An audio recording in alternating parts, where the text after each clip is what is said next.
Good afternoon, student. This class is for class 6 and today we go through the chapter number 5, that is river. Among the natural agents, the sculpture, the earth's surface, river are undoubtedly the most powerful. The river influence human life immensely. We know that all our ancient civilization developed and flourished in river valley. River are natural bodies of running water which flow through a specific channel under the action of gravity from the highland and discharge of water into the sea or ocean or a lake or another river. जब हम लोग का अर्थ बना था तो अर्थ पे जो है जिस तरह से प्राण जो है वो इम्पॉर्टेंट है लाइफ, सेम उसी तरह से वाटर जो है इम्पॉर्टेंट है और बनाने वाले ने भी इसे बड़ी तरकीब से बनाया था। तो रिवर क्या है? नेचुरल बॉडी है जो पानी चलता रहता है। रनिंग वाटर मतलब पानी तो दौड़ेगा नहीं, वो बहने वाली पानी को यहाँ रनिंग वाटर कहा जाता है। Through different specific channel under the action of gravity. Gravity के कारण क्या है, पानी अपने दिशा में या अपने बहाव से बहती चली जाती है। Highland and discharge water into the sea और ओशन। पानी निकलती कहाँ? हाईलैंड। हाईलैंड यानी ऊंचा जगह से। कोई भी चीज़ क्या होता है, ऊंचा से गिरता है। नीचे से गिरते हुए तो नहीं देखे हो, तो वो चीज़ क्या होता है, ऊंचा से पानी गिर के नीचे आता है और फिर समुद्र में मिल जाता है। How is river born? River born कैसे हुआ? When rainfall million of rain drops join together and flow on the ground as a small water body called stream or brook or rivulet. जब पानी पड़ता है और करोड़ों छोटी छोटी रेन ड्रॉप्स यानी बूंदें जो है वो सब मिल के ग्राउंड पे बहने लगती है, तो इसी वाटर बॉडीज़ को, छोटे छोटे पानी के जमे हुए पानी को स्ट्रीम्स और ब्रुक्स या फिर रिवलेट्स बोला जाता है। 100 of such tiny streams flow from different direction and merge to form a larger body of running water which is called river.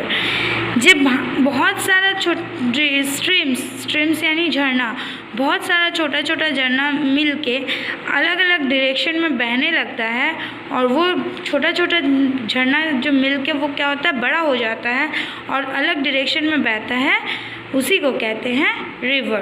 तो यहाँ से तुम लोग मार्क करोगे रिवर किसे कहते हैं? हंड्रेड्स। यहाँ पे देखो द हंड्रेड्स ऑफ सच, तो now we have to take from 100 to call river. ये क्वेश्चन क्या है, व्हाट इज रिवर। अब हम लोग आते हैं catchment basin of river. Catchment क्या होता है?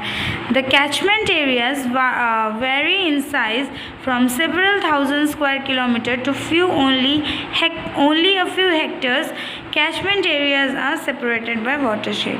कैचमेंट एरिया क्या होता है? यहाँ पे बहुत बड़े बड़े जगह में जो पानी रहता है, मैंने कुछ हेक्टर और कुछ हज़ारों किलोमीटर के जगह में जो पानी रहता है, इसको कैचमेंट एरिया बोलते हैं। और साथ में कैचमेंट एरिया जो हज़ारों जो किलोमीटर, यहाँ पे बोला है मिलियन किलोमीटर के अंदर में जो पानी जमा हुआ रहता है, मीन्स बहता रहता है, और इसी एरिया को कैचमेंट कहा गया है। और साथ में ये क्या होता है, पानी और इसका जो लैंड होता है वो अलग अलग सेपरेट रहता है, तो उसी जगह को कैचमेंट बोला जाता है। यानी हज़ारों मीलों स्क्वायर फुट में एक जगह में पानी बह रहा है, उस पानी में उसमें क्या होता है, पानी और ज़मीन अलग अलग होता है, उसी को कैचमेंट और बेसिन बोला जाता है। अब आते हैं हम लोग रिवर बेसिन में। The large area through which any river flows from its source to mouth और estuary along with the tributaries and distributary is known is basin. बहुत बड़े एरिया में जब पानी बहता रहता है और उसका सोर्स क्या रहता है, माउथ, यानी पानी जहाँ से निकलता है उसको हम लोग माउथ बोलते हैं। उसका ट्रिब्यूटरी और ट्रिब्यूटरी यानी ऊपर से तो एक बहते हुए आता है, लेकिन डिस्ट्रीब्यूटरी रास्ता ख़राब होने के कारण क्या होता है, पानी का बहुत सारा डिवाइड बन जाता है, उसको बोलते हैं डिस्ट्रीब्यूटरी, और इसी को बेसिन कहा जाता है। Feature of river basin include tributary, distributary, watershed, and a confluence source of a mouth. The river basin of Amazon in South America is the largest river basin in the world. So here we know the example of the largest basin in the world, which is Amazon in South America. See, Amazon in South America is the largest river basin in the world. जो underline कर रहे हैं यहाँ से question आ सकता है, तो read the chapter properly. What is watershed? A ridge of highland dividing two areas that drain the different river system, or a ridge of land that separate two adjacent river system is called watershed or water parting. अब क्या होता है, जब पानी ऊपर से बह रही है, मैंने पहले ही बताया रास्ता क्या रहता है, पत्थर और ज़्यादा मिट्टी ऊंचा होने के कारण वो रिवर क्या होता है, वहाँ से बढ़ जाता है या फिर वो कट जाता है, सेपरेट हो जाता है. तो इस जगह को बोला जाता है वाटर शेड, और इसको वाटर पार्टिंग के नाम से भी हम लोग जानते हैं. There are may be number of watershed within a large river basin. एक रिवर बेसिन में हो सकता है बहुत सारे वाटर शेड्स हो सकते हैं. अब देखो source of river. Source of river यानी रिवर आता कहाँ से? The place from where river begin its journey it's called is source. जहाँ से रिवर अपनी यात्रा शुरू करता है, कोई भी नदी जो अपना यात्रा शुरू करता है, उसको उसका सोर्स कहा जाता है. The source of river is usually highland like high mountain और हिल और हाई प्लेटो. तो सोर्स ऑफ रिवर का जो सोर्स है वो क्या होता है, वो हाईलैंड हो सकता है, क्योंकि लोलैंड से पानी जो है ऊपर की तरफ नहीं धकेलेगा. तो हाईलैंड जो होगा वो हो गया हाई माउंटेन, हो गया हाई हिल्स, हो गया हाई प्लेटो, हो गया. द रिवर में स्टार्ट आइदर फ्रॉम स्प्रिंग और अ लेक और ए ग्लेशियर. रिवर कहाँ से शुरू हो सकता है? या तो स्प्रिंग से, स्ट्रीम झरना से शुरू हो सकता है, या तो तुम्हारा लेक बड़ा बड़ा समुंदर से, या फिर ग्लेशियर यानी हिमालयन ग्लेशियर्स जो है वहाँ से बर्फ़ जो है पिघल के क्या बनता है, पानी बनता है. और पानी बन के ऊपर से नीचे आते हुए लास्ट में कहाँ मिल जाता है, समुंदर में या सी में मिल जाता है. अब देखो हम लोग यहाँ पे देखेंगे example. River Ganga, underline this particular line. River Ganga से लेके अंडरलाइन करो, रिवर गंगा से लेके यहाँ पे गंगोत्री ग्लेशियर्स तक. तो रिवर गंगा जो है, river Ganga begins from the Gaumukh ice cave. River Ganga कहाँ से निकलती है? आइस केव यानी पहाड़ों का जो केव, बर्फ़ का जो केव है, गुफा है, वहाँ से गोमुख नाम के स्थान से निकलती है केव of Gangotri glaciers. Gangotri glaciers में आइस केव यानी बर्फ़ का टीला है, वहाँ से ये गोमुख नाम के स्थान से ये गंगोत्री, गंगा नाम से नहीं, गंगा जो रिवर है वो गंगोत्री ग्लेशियर्स के नाम से निकलती है. अब माउथ ऑफ रिवर. रिवर का माउथ क्या होता है? The place where the river end to its journey. Source होता है जहाँ से रिवर अपना यात्रा शुरू करता है, और माउथ होता है जहाँ पे रिवर अपना यात्रा ख़त्म करता है, वो उसी को माउथ बोला जाता है. माउथ यानी माउथ ऑफ द रिवर. अगर पूछा जाए what is the mouth of a river, तो अगर माउथ लिखते हो सिर्फ माउथ तो वो गलत होगा, तुमको पूरा लिखना होगा. Source of the river and mouth of a river. Source यानी स्टार्टिंग पॉइंट एंड माउथ यानी ending point. Example, river Ganga has its mouth in bay of Bengal. Ganga का माउथ कहाँ है? Bay of Bengal. और इसका स्टार्टिंग सोर्स कहाँ है?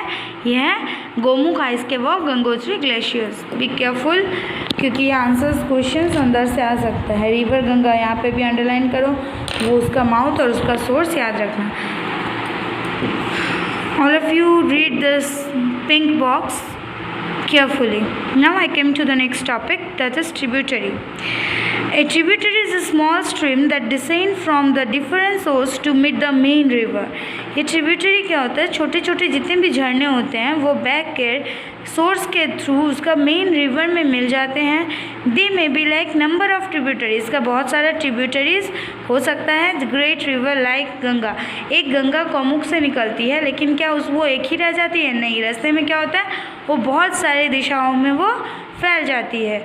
उसके रास्ते में ईंटा पत्थर या फिर रास्ता चेंज होने के कारण उनसे वो क्या होता है, गंगा सेपरेट होती जाती है. जैसे कि एग्जांपल देखो, सब चीज़ का आप लोग example, each and every topic का एग्जांपल ठीक से पढ़ोगे. जैसे होगा यमुना, घाघरा, गोमती, गंडक, कोसी, सन etcetera.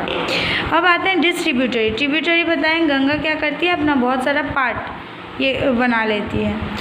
Distributary, a distributary or a distributary channel is a stream that branches out, that flows away from the main river channel. Example, Bhagirathi Hooghly is a distributary of river Ganga. Tributary क्या होता है? जब गंगा ऊपर से आते आते separate होती है तो उसको ट्रिब्यूटरी बोला जाता है. लेकिन डिस्ट्रीब्यूटरी क्या होता है? जब वो ऊपर से आके अपना खुद का एक प्लेस बना लेती है, एक चैनल बना लेती है. जैसे भागीरथी हुगली, हुगली क्या है? भागीरथी और हुगली, ये क्या किया है? इन लोगों ने अपना एक वाटर बॉडी, अपना एक प्लेस बना लिया है. इसको कहा जाता है डिस्ट्रीब्यूटरी. अब major world of river, river का क्या है? अलग अलग वर्ल्ड, जैसे हम लोग का वर्ल्ड है, प्लांट्स का वर्ल्ड है, एनिमल्स का वर्ल्ड है, सेम उसी तरह से रिवर्स का भी वर्ल्ड है. The longest river in the world is Nile river basin. ये पूरा पार्ट, ये जो पूरा टॉपिक है river extremes, you have to underline this full para from here. The longest river each continent given in next page. ये देखो last में next page में दे दिया, इसलिए हम यहाँ पे एंड नहीं किए. ये पूरा पैरा अंडरलाइन करोगे. The longest river is the world is Nile river. सबसे बड़ा रिवर कौन सा है? Nile. It is located in the north eastern Africa and flows in to Mediterranean sea. The longest river is the Amazon. Second longest is Amazon river. It is located in north eastern South America and flows in to the Atlantic ocean. The third longest river is Chang River. It flows across the south central China into the East China Sea. The river is the biggest volume.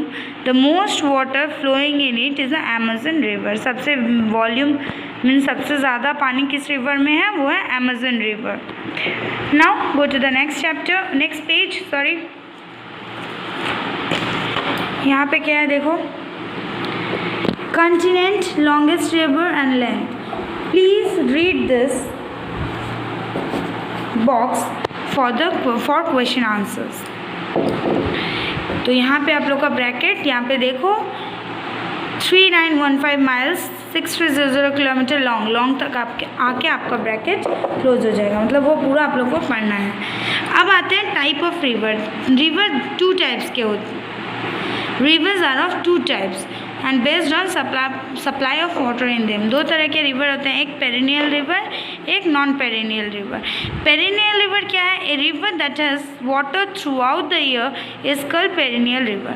जिस water body, जिस जगह पे पूरा साल पानी हो उसको कहते हैं perennial river. और non perennial, the supply of water is non perennial river is not regular since these rivers start from plateau or areas and comparatively lesser height and source of water is mainly the rain water. मतलब non perennial river का source क्या है? इसका source होता है mainly rain. और perennial river इसका source होता है ग्लेशियर्स. ग्लेशियर्स स्टीम जो क्या होता है? थ्रू आउट द ईयर इसमें पानी रहता है और नॉन पेरिनियल में पूरा ईयर पानी नहीं रहता है.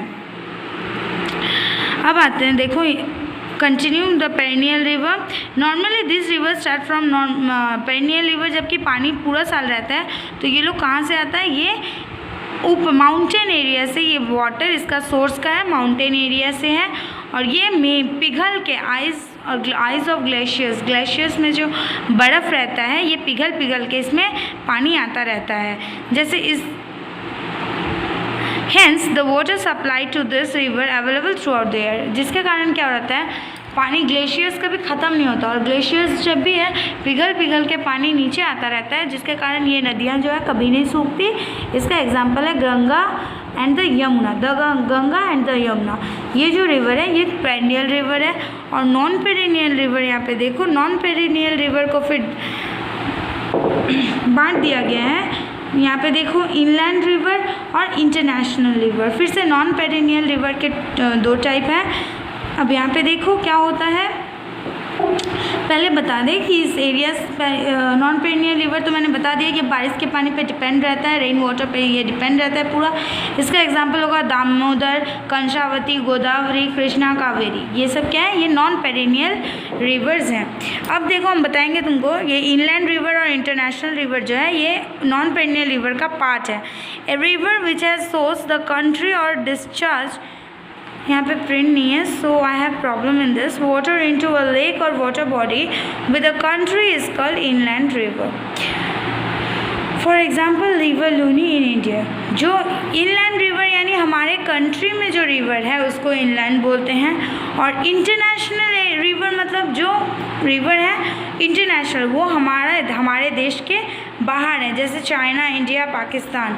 अब एग्जाम्पल देख लो यहाँ पे, the Indus China, India, Pakistan में है. ब्रह्मपुत्र चाइना, इंडिया, बांग्लादेश में है. तो ये जो रिवर्स हैं ये इंटरनेशनल, जो देश में है वो क्या इनलैंड रिवर्स, और जो बाहर है देश के वो है इंटरनेशनल रिवर्स. अब रिवर का काम क्या है, यहाँ पे जितना देख रहे हो 1 2 3 4 AB, ये सब है work of river. Work of river, river का काम क्या है, उसका क्या हो मीन्स टास्क है. जैसे हर चीज़ का कोई कुछ ना कुछ काम होता है ना, तो रिवर्स का काम क्या होता है. हाँ, हम 2-3 पढ़ के तुम लोग को बता दे रहे हैं, बाकी आप लोग को खुद से घर में पढ़ना है. Number 1, slope of land, the volume of water. River are the potent agent of erode earth surface and give rise to different type of landform.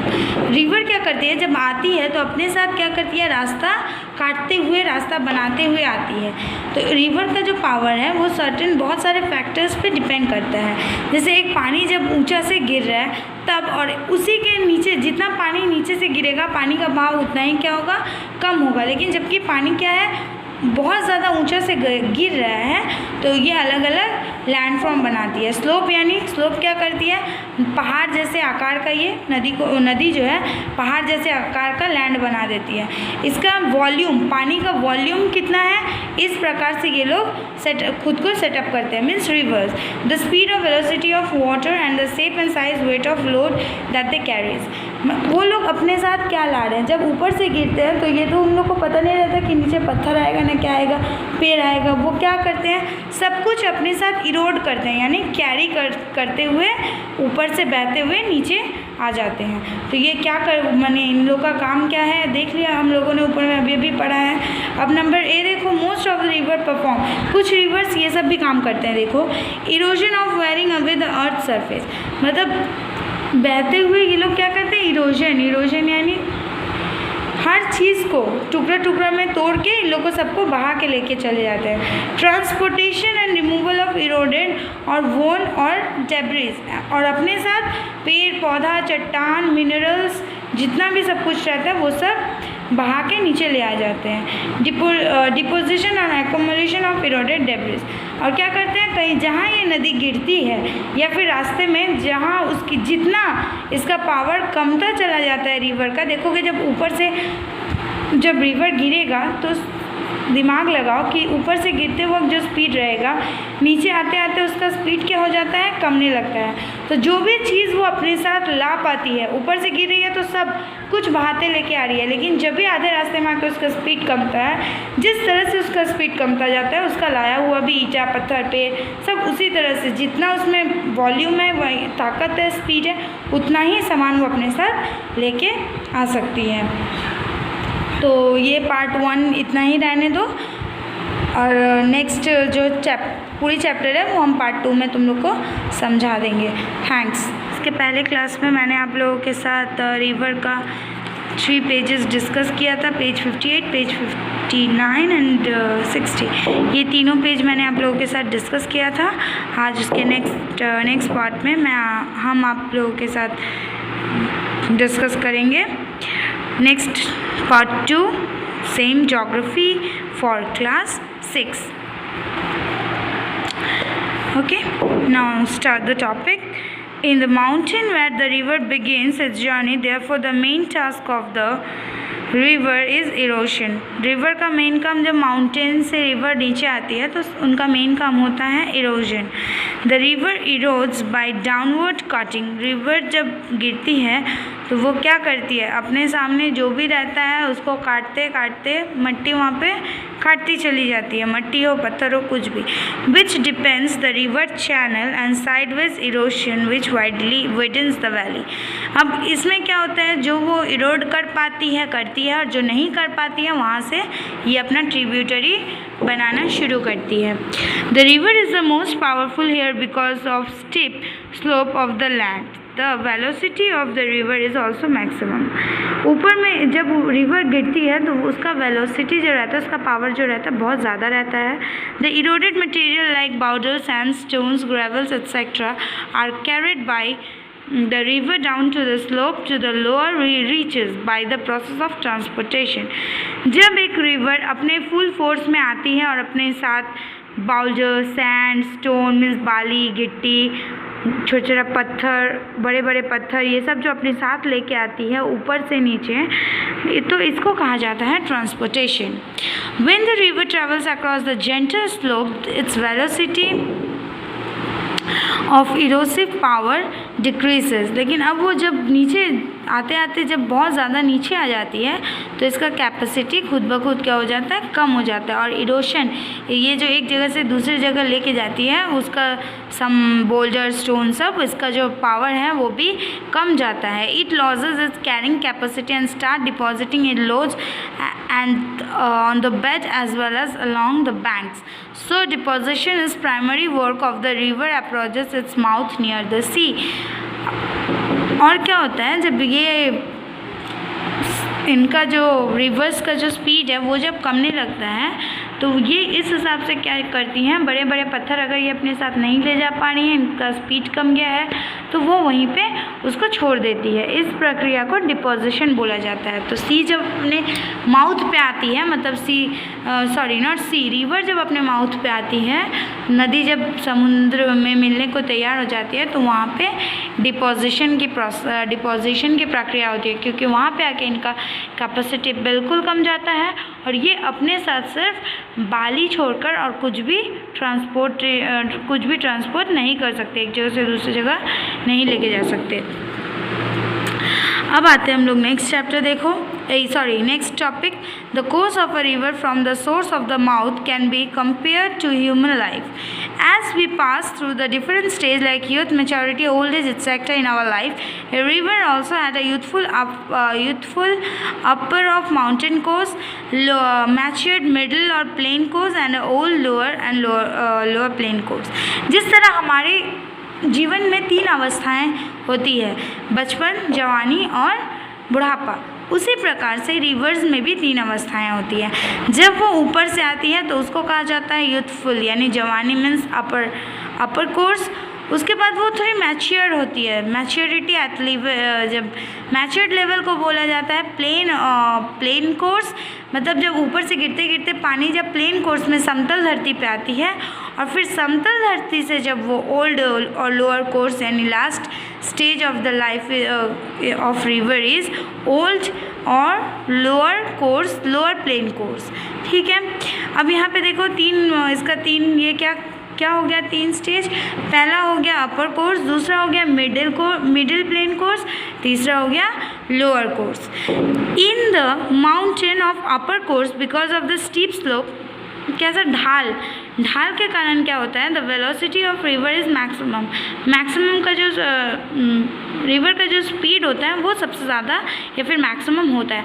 So the turbulent and swift flowing river behaves like a child full of vigour. तो इसीलिए वो क्या करती है, उसका जितना तेज़ आवाज़ रहता है उतना तेज़ स्पीड के साथ वो नीचे उतरती है। As the river leaves the mountain and enters the plain और the plateau region, the slope of the land gradually decreases. और जितना वो नीचे आती जाएगी, लैंड का जो स्लोप है यानी ढाल है वो क्या होता है, कमता जाता है। तो इसी के साथ स्लोप जिस तरह से कमता जाएगा, रिवर भी उसी तरह से धीरे होती जाएगी।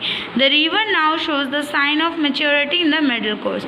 और मिडिल कोर्स क्या होता है, मिडिल कोर्स में रिवर क्या होता है, थोड़ा शांत हो जाता है। It flows slowly and quietly, transporting huge amount of load through a curved path। अब ये कर्व पाथ यानी zigzag वे में ये क्या करती है, लोअर पार्ट में या लो कोर्स में चलने लगती है, तो वो अपने साथ ज़्यादा कुछ लेके नहीं जा सकती। मतलब जिस तरह ऊपर से गिरते वक्त सब कुछ उड़ा के लेके आती है, तो उस तरह क्या होता है, मिडिल कोर्स में हल्का शांत होती है और लोअर कोर्स में आते आते नदी जो है पूरी शांत हो जाती है। In the lower plain course when the river approaches the sea it behaves like an old person. जब लोअर प्लेन में आके नदी जब समुंदर के साथ मिलती है तो वो एक बूढ़े व्यक्ति की तरह बिहेव करता है। It becomes slow and sluggish because more gentler slope. अब यहाँ पे आते आते क्या होता है, वो अपनी जिस तरह हम लोग बचपन में क्या रहते हैं, एकदम कोई भी काम कर लेंगे, कोई भी चीज़ मम्मी बोलती है मत करो तो उठा लेते हैं, या फिर भारी बाल्टी या कोई भी ऐसा काम जो मना किया जाए वो हम लोग कर लेते हैं। लेकिन जब हम लोग थोड़े मैच्योर होते हैं, थोड़ा बुद्धि आता है, तो हम लोग क्या करते हैं, जिस काम को खुद के समझ से ये काम अच्छा है तो करना है, गंदा है तो नहीं करना है। उसी तरह रिवर जब बूढ़े अवस्था में चली जाती है तो वो एकदम धीरे हो जाती है और एकदम एक जेंटलर स्लोप में वो नीचे ढलती जाती है। It can no more carry the huge load of sand, silt, gravel, stones and tends of deposit there. तब क्या करती है, जब ऊपर से जो भी कुछ वो लेके आती है, आधा तो वो मैच्योरिटी लेवल में छोड़ देती है, और जब वो ओल्ड एज में आती है तो वो क्या करती है, वहाँ पे सब कुछ डिपॉजिट कर देती है। वहाँ से वो जितना ही ले जा पाती है उतना ही समुंदर में वो लेके जाती है, और फिर समुंदर में मिलने के बाद उसका पावर टोटली क्या होता है, ख़त्म। यानी एक मृत्यु व्यक्ति और एक पानी रिवर समुद्र में मिलने के बाद एक ही हाल होता है। The deposit the materials on the bed of as well as on the bank near the mouth. Bank यानी नदी का जो किनारा होता है, तो ये क्या करती है, सारा बाली, स्टोन, बड़े बड़े बोल्डर्स, जितने भी कुछ वो अपने साथ बहा के लाती है वो सब वहीं पे छोड़ देती है। The development of river valley, the description of this stages are given in the next page. Next page में इसका डिस्क्रिप्शन दिया हुआ है। मतलब मैंने अभी जो भी तुम लोग को बताया वो सिर्फ इस पेज में दिया हुआ है। देखो, the development of river valleys in mountain upper course. The river begins is journey from is source, यहाँ पे ओर्स दिया हुआ है, देखो यहाँ पे कुछ प्रिंटिंग मिस्टेक्स हैं, वो आप लोग खुद से ठीक कर लोगे। Source of a mountain or an plateau as it descends fast along the steep slope cut the valley form a series and landform features. नदी जो है वो बहती चली जाती है, वो अपना रास्ता बनाती है, तो वो जो रास्ता बनाती है उसके कुछ नेम्स यहाँ दिए हुए हैं। देखो, जैसे नंबर 1 दिया हुआ है gorges and V shaped valley, number 2 दिया हुआ है I shaped valley, number 3 canyons, number 4 interlocking spurs, number 5 waterfall and rapids and number 6 pot holes. देखो हम लोग पहला यहाँ पे जॉर्ज, देखो जॉर्ज क्या है, ये होता है वी शेप्ड। यहाँ पे नदी क्या करती है, जब बहती है तो पहाड़ों को भी काटने की क्षमता वो रखती है, और उसको क्या कहा जाता है, उसको वी शेप्ड या जॉर्ज कहा जाता है। अब आते हैं हम लोग नंबर 2 में क्या है, आई शेप्ड। हाँ, नंबर 2 में आई शेप। जब वी शेप ख़त्म हो जाता है उसके बाद आई शेप वैली शुरू होता है। आई यानी सीधा तूफान की तरह पहाड़ों को काट के एकदम सीधा चलती रहती है। और इसको कैनियंस देखो, नंबर 3 कैनियंस क्या है, कैनियंस में क्या होता है, sometime dry areas where there are little rain of widen valleys fast sloping river cuts deep into the bed. मतलब रिवर क्या होता है, कैनियंस करते करते वहाँ कुछ बरसात का पानी जमा हुआ होता है, और फिर रिवर क्या करती है, अपना दिशा बदल के उसी में घुस जाती है और फिर वो बहने लगती है, तो इसी को कैनियन बोलते हैं। नंबर 4 इंटरलॉकिंग स्पर्स। इंटरलॉकिंग स्पर्स में क्या होता है, जब ये गेमिंग प्रोसेस भी है, मीन्स एकदम धीरे एस की तरह, इंटरलॉकिंग जैसे एस हम लोग लिखते हैं ना, तो बीच में देखना एक जगह पूरा बंद हो जाता है, बंद होने के बाद वो फिर शुरू होता है, लेकिन ये पूरी तरह से ख़त्म नहीं होता। Down cutting depends a river valley. यहाँ पे रिवर क्या करती है, जिस तरह से मिलता है जो रास्ता, पहले से तो रास्ता बना हुआ रहता है, लेकिन जिस तरह से रास्ता होता है वो पहाड़ों के बीच से कटती हुई बहती हुई नीचे आती है। अब हम लोग आएंगे वाटरफॉल्स में। अब ऊपर से क्या हुआ, नीचे आ रही है जब नदी आती है तो उसके बाद वाटरफॉल, झरना, देखना पहाड़ों के ऊपर से झरना क्या होता है, गिरती है। तो जब वो ऊपर से नीचे गिर रही है उसको वाटरफॉल्स बोला जाता है। नंबर 6 हो गया रैपिड। रैपिड में क्या होता है, यहाँ पे रैपिड एंड कैटरैक्ट्स देखो। रैपिड यहाँ पे पिक्चर देख रहे होगे, डायग्राम नंबर 5.8। यहाँ पे एक चीज़ बताना हम भूल गए हम, यहाँ पे वाटरफॉल है। वाटरफॉल में जब यहाँ पे देखो डायग्राम 5.7, यहाँ पे जब वो पानी जो है वो हार्ड रॉक से गिरती है। सॉफ्ट रॉक पानी के सामने उसका इतना ताकत नहीं होता कि वो रह पाएगा, तो इसीलिए जब पानी गिरती है तो हार्ड रॉक के ऊपर से नीचे गिरती है। तो जब पानी नीचे गिरती है उसको वाटरफॉल बोला जाता है, और नीचे जिस जगह पे गिर रही है that place is known as plunge pool. Now came to the figure number 5.8। यहाँ पे रिवर क्या करती है, जो भी सॉफ्ट रॉक वाले बेड होते हैं, मतलब सॉफ्ट रॉक वाले रॉक के अगर रिवर को वहाँ से गुजरना पड़ता है तो सॉफ्ट रॉक को काटते हुए हार्ड रॉक के ऊपर से, यानी कि कर्व, जैसे हम लोग कर्व लाइन खींचते हैं ना, सॉफ्ट रॉक देखो यहाँ पे फिगर में भी दिया हुआ है सॉफ्ट, ये कलर पे लाइट पिंक जो है that is soft rock and this one is hard rock. तो ये क्या करती है, सॉफ्ट रॉक को काटते हुए हार्ड रॉक के ऊपर से कर्व एरिया में जा रही है, इसी को कहते हैं रैपिड। अब देखो यहाँ पे number 7 last one is pot hole. The river bed of mountains is uneven and step. Mountain का जो रिवर बेड रहता है वो स्टीप रहता है, मतलब ढाल रहता है। Hence fast flowing river were always swirls, और जिसके कारण क्या होता है, फास्ट फ्लोइंग रिवर जो है वो घूमती रहती है। The stones and pebbles carried by swirling river cut circular depression और holes in the river bed. These holes and pits are called pot holes. River bed में यही जो घूमती हुई रिवर जो है ये क्या करती है, ये ज़मीन की सतह पे एक होल बना देती है, तो उसी को पॉट होल्स कहा जाता है। Every river on the mountain build a pot hole. हर माउंटेन में रिवर्स जो है अपना पॉट होल्स बनाते हुए आती है। On mountain river valley are in initial stage. Initial stage यानी यंग स्टेज, जैसे हम लोग का स्टेज शुरू होता है चाइल्डहुड से, एक चाइल्ड से, लेकिन यहाँ स्टेज शुरू होता है यंग से। रिवर्स केस में यंग से स्टेज शुरू होता है। In this stage a river does the work of erosion and transportation. It seldom does the work for deposition from the source and the icy cave of Gomukh to the foothills of Haridwar, and course of river Ganga is known as mountainous course. River Ganga जो है वो गौमुख से लेकर गौमुख में उतरती है और हरिद्वार में वो आके मिल जाती है, तो इसको कहा जाता है the mountainous course of Ganga.